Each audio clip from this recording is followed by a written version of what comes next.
É por isso que você não consegue fazer vídeos cinematográficos usando só as configurações automáticas da sua câmera. Assiste esse vídeo até o final, porque eu não só vou te mostrar os motivos do porquê você não está conseguindo fazer vídeos cinematográficos com essas configurações, mas também vou te mostrar formas para você ajustar isso manualmente e alcançar um resultado cinematográfico do jeito que você quer.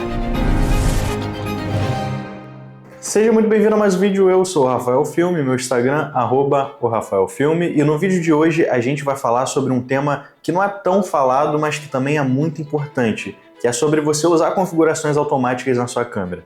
E já prevendo alguns comentários, eu não estou aqui para abominar, para falar que eu sou contra as configurações automáticas da câmera. Você tem que usar ela do jeito que você quer, do jeito que você se sente bem. Mas, quando você usa ela com configurações manuais, você consegue ajustar ela para diferentes lugares que você está, diferentes cenas e ambientes, e é sobre isso que eu vou falar no vídeo de hoje. Então, primeiro de tudo, para você que talvez não entenda ainda tanto das câmeras, o que são essas configurações automáticas? Como o próprio nome diz, são configurações que ajustam automaticamente algumas funções da sua câmera, como por exemplo o balanço de branco, o foco, a exposição e outras coisas. Embora essas configurações automáticas sejam muito convenientes e ajudem a gente a ganhar tempo em algumas partes da produção, elas também podem nos limitar a não conseguir alcançar um resultado que a gente quer de forma cinematográfica. Vamos lá, galera. Eu vim aqui para o exterior para poder exemplificar aqui na prática como a gente usa as configurações manuais da câmera e também vou mostrar como é que ela se desempenha com as configurações automáticas. Vale lembrar que eu estou usando uma Sony ZV-A10, que eu acredito que a maioria dos videomakers hoje da nova geração tenham essa câmera, mas se você tiver outra câmera, talvez o desempenho no automático dela seja um pouco diferente, mas as configurações que eu vou manter aqui, elas também vão servir para você aplicar na sua câmera, seja uma Canon, seja qualquer outra. Ó, então eu tô com esse cenário aqui. Esse é um bonsai em cima de uma cadeira. Eu deixei tudo aqui automático, o foco, balanço de branco, o ISO, tudo aqui no automático. E vale lembrar, eu tô sem filtro ND, tá? Eu tô com a câmera crua, pra vocês verem que não vai afetar em nenhum resultado final, só o que a gente tá fazendo aqui. Primeiro, vamos começar falando de exposição. Esse carinha aqui. Basicamente, quando você deixa ele no automático, ele talvez não configure, ele não exponha a sua cena de uma forma correta. Talvez você perca muitos detalhes no branco, igual você tá vendo aqui, ó, tá estourado no branco, ou detalhes também no escuro aqui no preto. Aqui a gente não tá perdendo tanto detalhe na parte preta porque ele tá estourado mais pro branco, né? Tá bem claro se você for ver. Então você consegue mexer aqui um pouco nas configurações de exposição, deixando aqui, ó, algo em torno de 1.7, e depois você vai regulando isso. Por exemplo, se você não tem o filtro ND, você regula na abertura da sua lente. Então você vem aqui, ó, e vai escurecendo mais um pouco.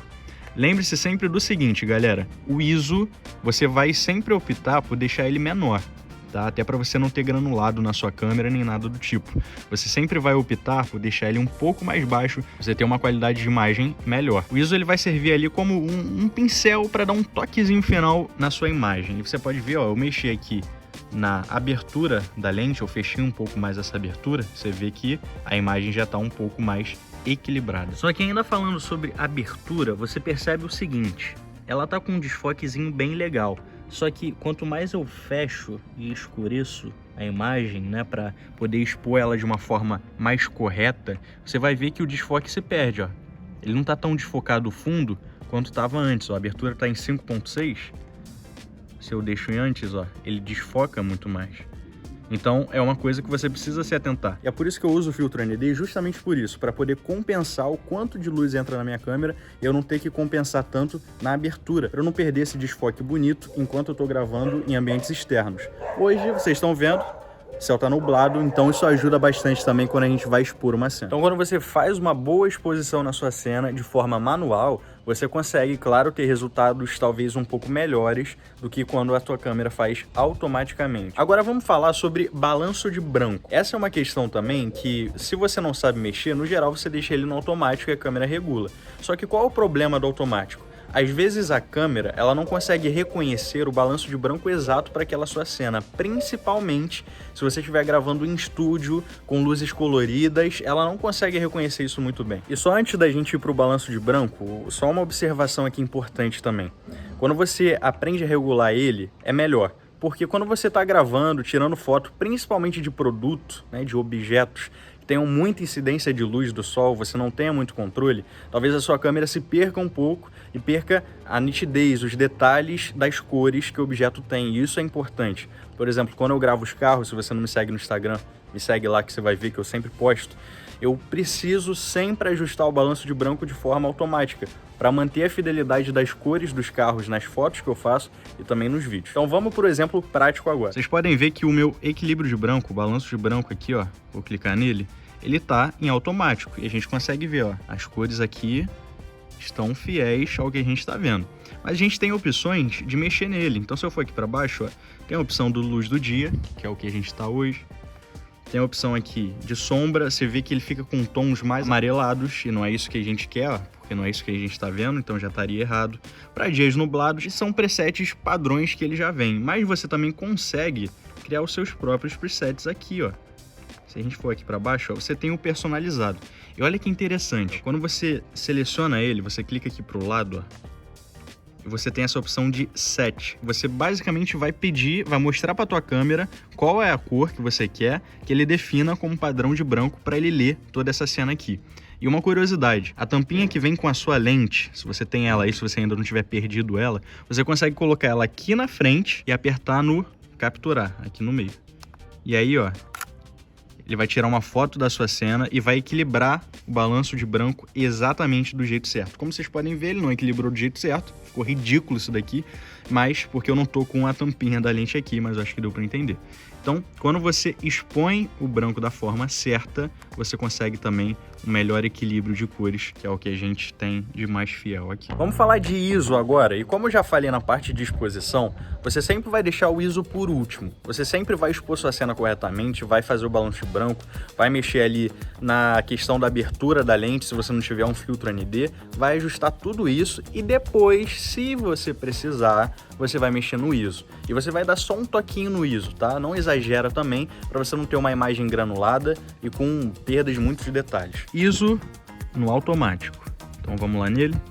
Tá no automático. Ele por automático definiu 100. Aqui, ó, o 100. O máximo dele é 6.400. E como a gente está falando de cena externa, não tem por que aumentar o ISO aqui. Não tem necessidade, tá vendo? A imagem tá com uma exposição boa, tá com uma correção do branco boa, então não tem por que eu aumentar isso daqui, não tem por que eu deixar a cena mais clara, a menos que essa seja a sua intenção por algum motivo que eu não sei qual. Mas se não for necessário, não tem por que você mexer no ISO, salvo para ambientes que estão, como obviamente é para você fazer em ambientes mais escuros, né, que você precisa dar um toquinho no ISO e você consegue ter esse equilíbrio aqui.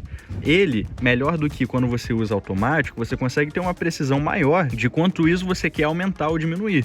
No automático, a câmera vai olhar e vai falar, para mim isso daqui tá bom, então vai ser isso. E às vezes não tá bom para você olhando a cena. Então, você ter esse controle aqui do ISO também é bem interessante de se fazer. Sobre a abertura da lente, já falei com vocês, né, também na parte de exposição. Só tomar cuidado para você não fechar tanto ela, para não perder tanto aquele desfoque. Isso vai variar também da sua lente, né, se ela já é mais escura ou se ela já é mais aberta. A minha, por exemplo, ela é bem aberta, ela entra bastante luz, é 1.4. Então, você precisa ter esse cuidado também de não perder esse desfoque, se esse for o seu caso. E só como bônus aqui, falando sobre o obturador da câmera. O ideal, o geral, a regra utilizada por alguns, tá? Isso não necessariamente você precisa seguir, mas é a regra seguida pela maioria dos filmmakers e é o que funciona, é que a velocidade do obturador precisa ser o dobro da sua taxa de quadros. Ou seja, se você está gravando com FPS em 24 ou em 25, a velocidade do obturador ela tem que ser de 50. E por aí vai, mesma coisa quando você sobe para 60, para 120 FPS, é seguindo o dobro. Essa é uma coisa que as pessoas costumam utilizar, que muitos videomakers usam, eu também uso, e é o que funciona. Você pode testar de formas diferentes também, mas eu te recomendo a seguir essa regra, que você vai ter um bom resultado. Por último, vamos falar de foco automático. E isso, cara, é uma parada que tem dividido muita gente, né? Tem videomaker que fala, não, você não pode usar foco automático. Tem gente que fala, não, você tem que usar. E o segredo é, igual todas as outras funções aqui, você usa se você quiser. Se isso tá te ajudando, se tá te ajudando a ter um bom trabalho, uma boa entrega, você tá fazendo um vídeo impecável com isso, meu irmão, usa o que faz melhor pra você, o que faz sentido. Ele já tá aqui, ó. E aí, quando a gente tenta focar aqui, agora ele focou. Isso é muito prático, principalmente se você grava vídeo sozinho. O foco automático. E é uma das funções automáticas que vez ou outra eu uso, eu gosto de usar. Por mais que o manual seja bem legal de você fazer, o foco automático ele quebra um galho gigantesco, principalmente se você filma eventos, guerrilha, você consegue ter um foco automático ali para te auxiliar, porque às vezes você já tá segurando a câmera, tá segurando o gimbal, tá mexendo em outra coisa e o foco automático tá te auxiliando ali. Apenas uns detalhes que a gente precisa relembrar: o foco automático, ele falha, obviamente, igual qualquer outra configuração que você possa colocar, normal. Às vezes ele vai falhar, igual vocês viram ali. Eu posso botar às vezes um rastreamento aqui, ó. E aí às vezes eu esqueço que eu tô com esse rastreamento, ou eu tô com a mão cheia e não consigo mais tirar esse rastreamento, cancelar, e aí, como é que faz? Então assim, são coisas, galera, que você precisa se atentar, mas que não necessariamente vão te atrasar. Eu gosto do foco automático, o único problema é que ele pode também se perder às vezes, por conta disso você precisa ajustar também a área de focagem e tudo mais. Então galera, em resumo, começou a chover aqui, precisei sair. Resumo da ópera: use o que funciona para você, o que funciona para o seu trabalho. Se usar o foco automático está funcionando para você, perfeito. Se usar o balanço de branco automático, a exposição, o ISO automático está funcionando para você, perfeito, maravilhoso, continua usando. Esse vídeo é só para te mostrar formas de você usá-las também de forma manual, que podem te entregar um resultado talvez melhor do que com as configurações automáticas. E outra, não entra na pilha de que, ó, tal filmmaker falou que não pode usar a configuração automática. Meu irmão, se para ele não funciona, para ele não funciona. Se para você funciona, tá ótimo. Então, é isso que eu quero que vocês entendam, principalmente, mais do que as configurações automáticas. Ter isso em mente. Eu espero que esse vídeo tenha te ajudado, que você tenha aprendido algo novo ao assistir ele. E você já sabe, se gostou, não esquece de deixar o seu like aqui e se inscrever no canal para mais vídeos como esse. Eu vou ficando por aqui e a gente se vê no próximo vídeo.